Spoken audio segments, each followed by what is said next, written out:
Hello mga Lods. For today's vlog nga mga Lodi ay gabing-gabi na. 9:30 na ng gabi mga Lodi. At pupunta nga kami ng SM Sukat sa may Paranaque. At ibibenta nga namin itong isang motor na si Smash mga Lodi. At doon nga pala yung kausap namin. Kaya kami na mismo mag-atid. Kaya samahan nyo kami sa aming video ngayon mga Lods. Tara, let's go!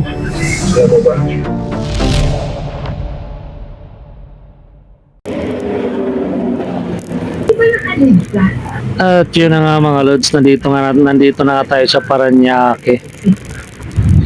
Galing nga pala kami doon sa may gasolinahan. Naghanap nga pala o CR kasi ako yung naiihi mga Lods. Kaya gumilid muna kami ron. At tinugasan nga muna namin si may Smash na motor mga Lods kasi nung dumi. Kasi nung umalis kami kanina, panay ulan. Talaga sinugod namin yung ulan, nagkakaputi lang kami mga Lodi. Kaya bago namin dalhin doon sa tao na kausap namin, hugasan muna namin dito sa may gasolinahan para malinis pa rin nung pagtitingnan nung kausap namin mga Lodi. Dito na traffic nga rito. Medyo gabi na. Yun na nga guys, hindi na ako nag-video kanina simula doon sa Bulacan. Kasi nga malakas ang ulan. Hanggang Maynila, maulan pa rin mga Lods. Kaya buti nga ngayon, medyo nawala-wala na yung ulan. Kaya hindi tayo nakapag-video. At yun na nga mga Lods, dito na tayo sa may Paranaque. Imimit muna namin yung tao doon sa malapit doon sa may SM Sukat. Tapos diretso na lang kami doon sa bahay niya kasi doon na lang mag-uusap. Kaya mga Lods, gabi na. Ride safe pa rin sa amin.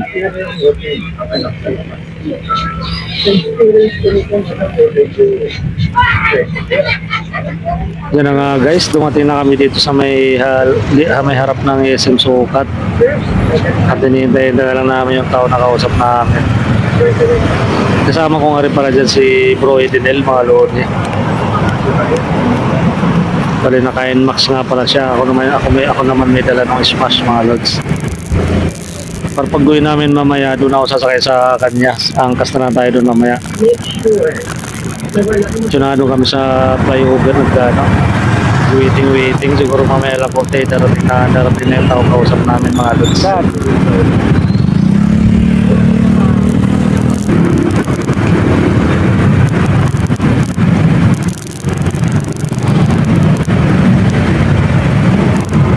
Ano makikita? Babae? Ha? Babae?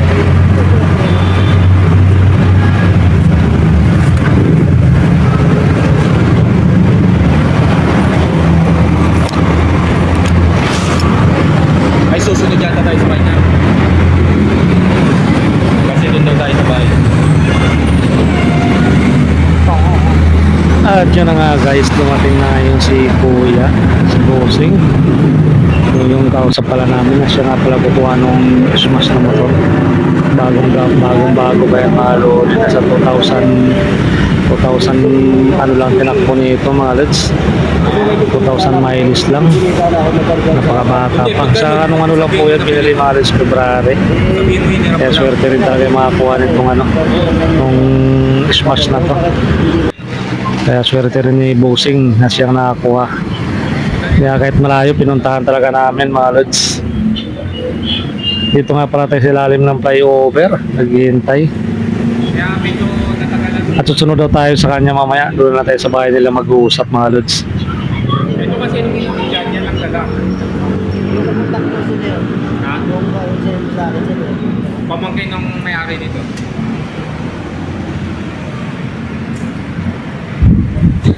At yun na nga guys, bali pupunta na nga tayo dun sa bahay ni Bossing.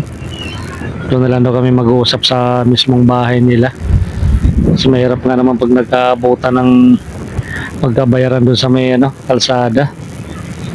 Maganda na rin yung sureball. Gabing-gabi na mga loli, mga alas 12 na ng gabi. Anong oras na kami makakauwi nito ni Bro Edenil? Siguro abutin na kami dito na alas 2. Makakauwi kami ng Bulacan siguro nito mamaya alas 2. At madilim din itong lugar na papasok doon sa bahay nila sa loob ng subdivision. Dito sa may ano to, likod ng SM Sukat. Gabi kasi yung meet up namin guys, kaya yun. Medyo malayo-layo rin pala. Ay, ito na nga guys, dumating na kami.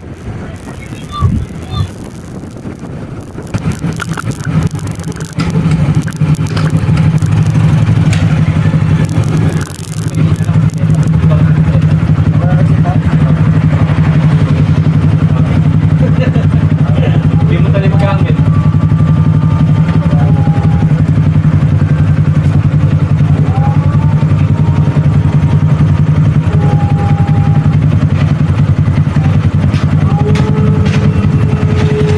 Pinasok na nga ni Bossing yung kanyang motor.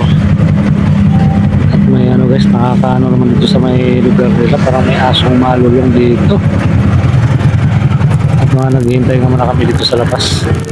At mamaya lang ay okay na yung malads at kami pauwi na rin. At napakaswerte talaga ni Bossing dito sa Smash na to. Napaka kinis, parang bagong bago mga lods. Parang kala mo galing kasa. Kaya yung tinakbo talaga nito sa 2,000 pa lang. Napakaswerte ni Bossing sa kanya mapunta. Sarap pa naman dalhin, smooth na smooth manakbo. Talagang bagong bago pa mga lodi.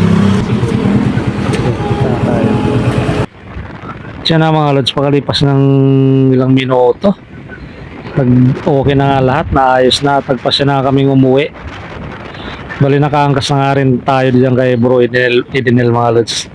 Angkas muna tayo ngayon, pero i-video pa rin natin para may mga panood pa rin. Kaya pasensya na kayo mga lods sa kuha natin kasi gabi nung nagsisilbing liwanag ay yung mga liwanag ng street light sa kalsada. At dito nga para kami dumaan sa may airport, Naiya Airport mga lods. Dito likod nga pala ito nung Naiya Airport. Dito nga pala kami dumaan. Pabalik na kami ng Bulacan. At syempre ingat pa rin kami sa aming biyahe.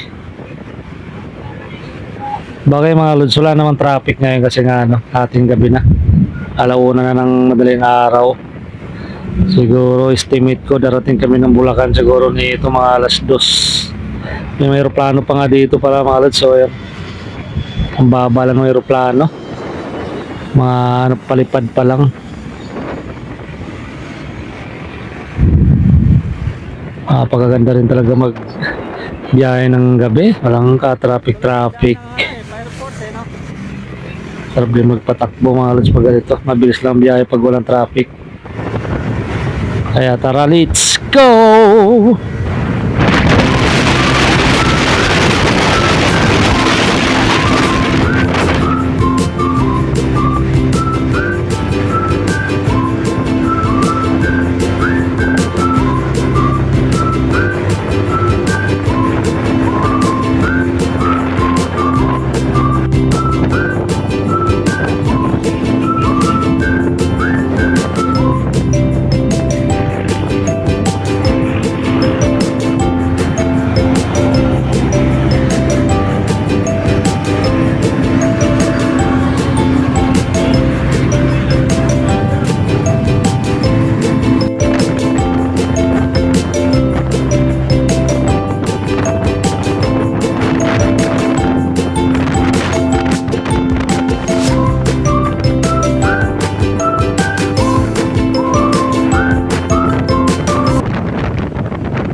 At sa Makati nga pala kami dumaan mga lods.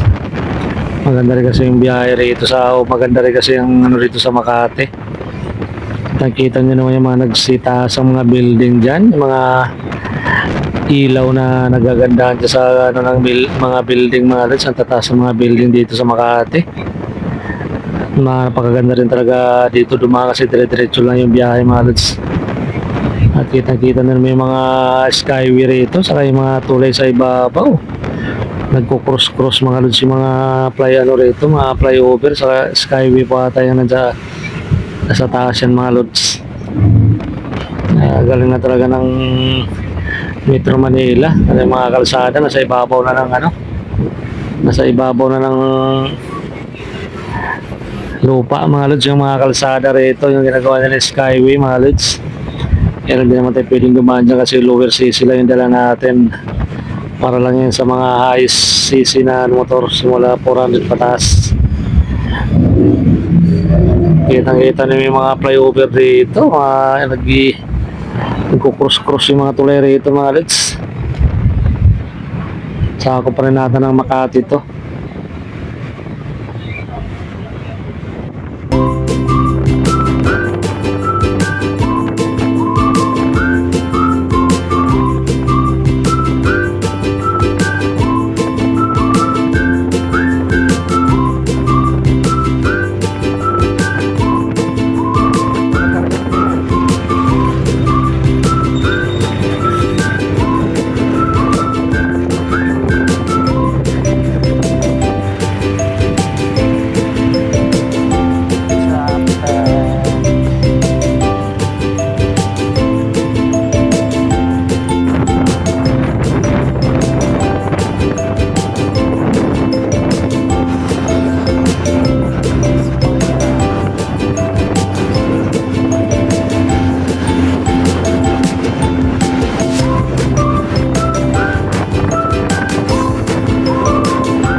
At yun na nga guys, dumating na kami rito sa Mikawayan ng mag-alas 2 na ng madaling araw mga lods.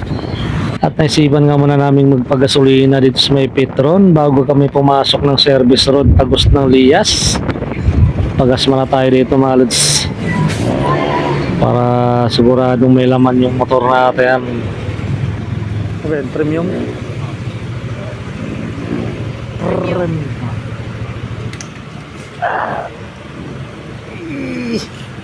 Okay.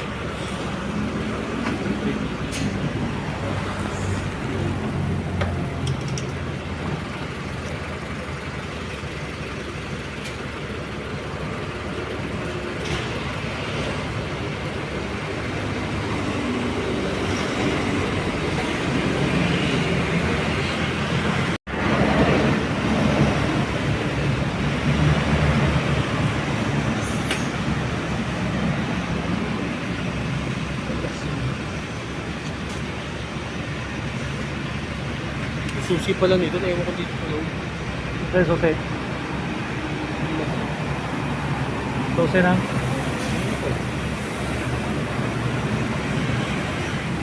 Susi.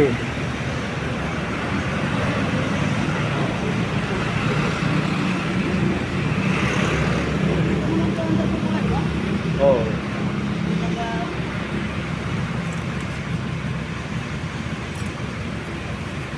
Ay, wala sa jacket? Oh.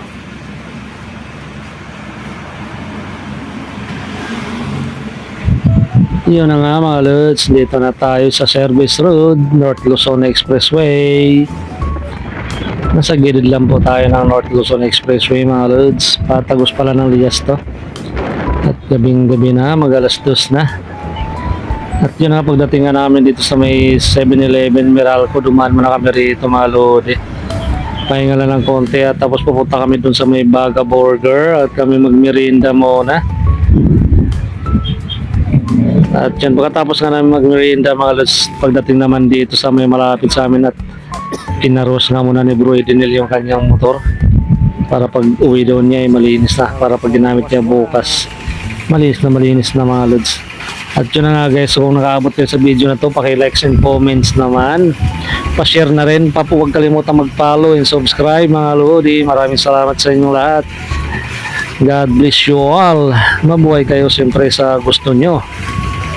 God will always provide. Hanggang dito na lang.